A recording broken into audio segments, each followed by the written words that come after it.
Donc, tu es docteur Marie Pouletti, tu es praticien hospitalier dans le service de réanimation pédiatrique médico-chirurgicale à l'hôpital Necker à Paris. Et tu es chef de projet pour les recommandations pédiatriques sur le syndrome post-réanimation pédiatrique évidemment.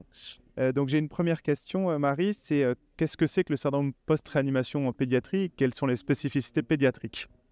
Bonjour Guillaume, merci. Alors le syndrome post-réanimation en pédiatrie, c'est comme chez l'adulte en termes de global, c'est-à-dire que c'est l'apparition ou l'aggravation de tout nouveaux symptômes physiques, cognitifs, émotionnels et en l'occurrence en pédiatrie sociale également, qui touchent les enfants et leurs familles à la sortie de la réanimation et surtout qui perdurent au-delà du soin aigu. Et la particularité de l'enfant, c'est que c'est une population qui est extrêmement hétérogène par leur âge, par les différences de développement ou de maturation, et qui a un lien absolument indissociable entre l'enfant et sa famille, ce qui fait que le PICS Family qui était mis à part chez l'adulte est vraiment intégré complètement dans le PICS pédiatrique. L'autre chose particulière, c'est que l'évolution et les trajectoires de récupération de l'enfant sont probablement plus hétérogènes en pédiatrie du fait justement de cette immaturité parfois en fonction de l'âge et des spécificités de développement. Et donc, ils peuvent avoir des évolutions qui sont complètement différentes de l'adulte et qu'il faut surveiller dans le temps. Est-ce qu'il y a des facteurs de risque particuliers de PICS en pédiatrie? Oui, il y a beaucoup de facteurs de risque décrits dans la littérature. Alors, je peux vous faire une liste qui ne sera pas exhaustive. Donc, il y a des facteurs qui sont pré-admission, donc qui sont liés à l'enfant en tant que tel. Donc, le jeune âge en particulier, c'est un facteur de risque, mais également l'existence d'un déficit intellectuel initial ou d'une pathologie chronique.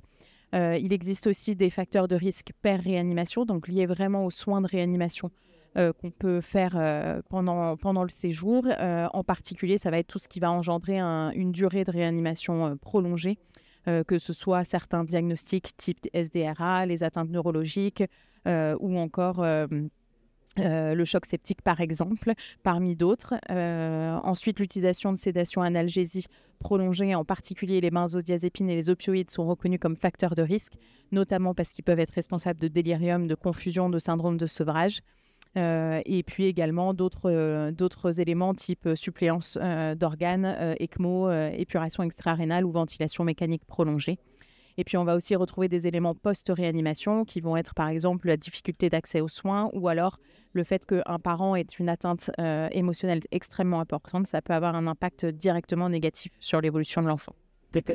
Et comment on prend en charge ce syndrome post-réanimation ou comment on le prévient? Alors, il n'y a pas encore de recommandations en pédiatrie, mais c'est l'objectif du travail qu'on est en train de faire actuellement avec la HAS.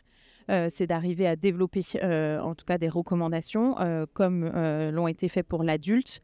Pour l'instant, on peut déjà prévenir autant que possible le syndrome post-réanimation au cours du soin aigu. Donc ça va être par la mise en place de mesures de bonne sédation, de bonne analgésie, de dépistage du délirium et du traitement, de favoriser l'environnement adapté autour de l'enfant, plutôt calme, la présence des parents qui est extrêmement importante, voire la présence de la fratrie quand c'est possible, d'encourager une prise en charge psychologique pour les parents et les enfants au cours de la réanimation, éventuellement la mobilisation précoce, ce type de choses-là. Et après la sortie de réanimation, ça va être le dépistage en première ligne, à la recherche des facteurs de risque, l'évaluation répétée des enfants et un suivi qui peut être dédié pour ces enfants-là, donc soit en médecine de ville quand cela est possible, sinon avec des consultations dédiées, comme ça peut exister dans certains services à l'heure actuelle de réanimation, qui peuvent être soit médiés par des infirmières en pratique avancée ou des infirmières ou médecins du service de réanimation, voire des consultations pluridisciplinaires avec des évaluations à des points clés dans les 3 premiers mois essentiellement post-sortie de réanimation, mais qui peuvent être répétés dans le temps avec une importance d'un suivi individualisé. On peut également s'aider d'outils diagnostiques avec des échelles d'évaluation des patients et puis surtout la sensibilisation des personnes qui peuvent prendre en charge les malades et la sensibilisation des patients aussi autour de ce syndrome. Merci beaucoup Marie Pouletti pour avoir répondu à ces quelques questions. Merci Guillaume.